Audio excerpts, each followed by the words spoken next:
Cooper Fleck merupakan first pick di NBA Draft 2025. Beberapa waktu lalu, ia baru saja menjalani debutnya di Summer League, sebuah debut yang sudah ditunggu oleh banyak orang. Sayang, rupanya Fleck tidak tampil sesuai harapan. Apa yang terjadi? Apakah Fleck tidaklah sehebat itu? Sebelum kita terjun ke videonya, buat teman-teman yang lagi pengen bikin jersey basket custom, maka AZ Sportwear jawabannya. Di AZ Sportwear, teman-teman bisa custom jersey dengan desain dan warna apapun. Teman-teman juga bisa loh minta bantuan admin AZ untuk mendesain jersey kalian. Pokoknya kalian bakalan dibantuin deh. Tunggu apa lagi? Segera bikin jerseymu di AZ Sportwear.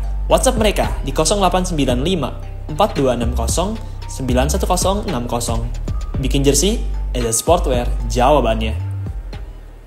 Ekspektasi melambung tinggi menyertai debut sang first pick Cooper Fleck dalam ajang NBA Summer League.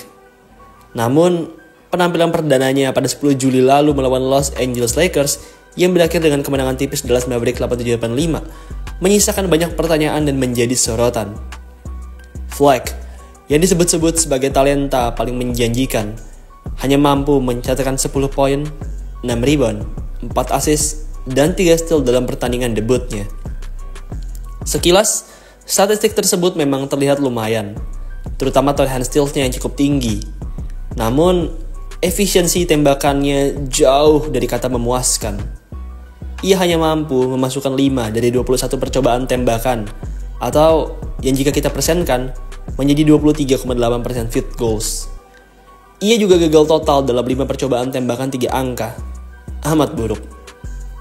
Debut dari Fleck ini tergolong amat buruk. Fleck sendiri bahkan secara pribadi mengakui buruknya performa tersebut. Usai pertandingan, ia berkata bahwa penampilan semacam ini bukanlah standarnya. Pada wawancara usai debutnya, Fleck berkata seperti ini. Bukan standar saya.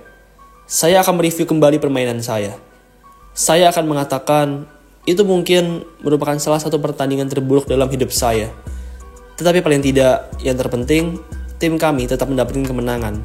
Itu yang paling penting bagi saya. Ya, setidaknya meski tampil buruk, tapi Fleck tetap memiliki prinsip bahwa kemenangan tim berada di atas performa statistik. Sebuah mental yang amat dibutuhkan oleh pemain hebat di NBA.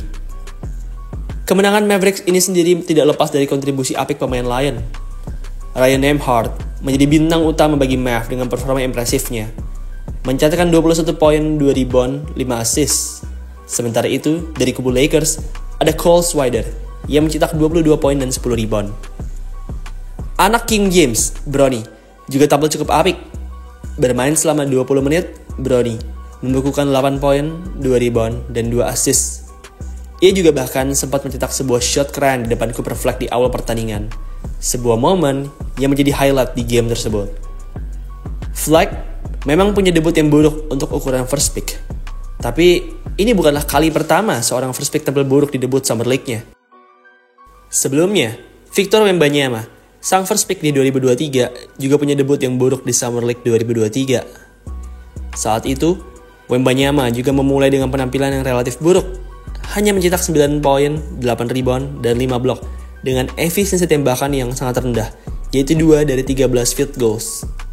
Ya, torehan bloknya memang impresif, tapi skill mencetak angkanya di game tersebut sangat buruk. Sangat tidak sesuai dengan ekspektasi orang-orang saat itu. Summer League sendiri sebenarnya memang tidak boleh dijadikan acuan untuk melihat apakah seorang pemain akan menjadi bust atau tidak. Di sepanjang sejarah NBA, banyak pemain yang bersinar di Summer League, namun kesulitan beradaptasi di musim reguler NBA. Josh Shelby, MVP Summer League 2012, merupakan salah satu contoh dari kasus ini.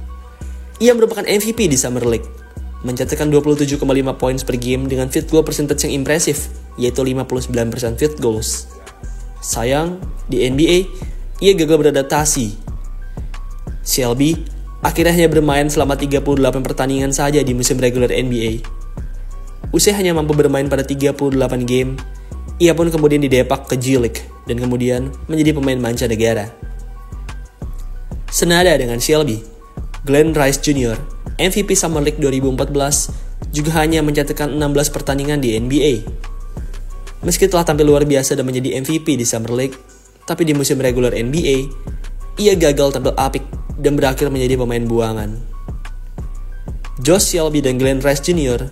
menunjukkan bahwa Summer League tidaklah bisa menjadi acuan. Pemain yang tampil baik di Summer League belum tentu tampil apik di musim reguler. Dan sebaliknya, pemain yang tampil buruk di Summer League belum tentu akan tampil buruk juga di NBA. Ini barulah game pertama. Fleck masih memiliki beberapa game lagi di Summer League 2025 ini. Pada 12 Juli, ia akan kembali ke lapangan untuk menghadapi San Antonio Spurs. Pertemuan ini akan mempertemukannya dengan pilihan kedua NBA Draft 2025, Dylan Harper.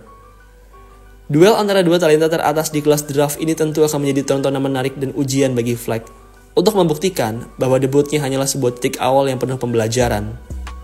Semua mata akan tertuju padanya, menantikan bagaimana ia akan merespon tantangan dan memenuhi ekspektasi besar yang diembannya. Kalau menurut kalian, apakah Cooper Fleck dapat tampil baik di game keduanya nanti? Tulis pendapat kalian di kolom komentar di bawah ya.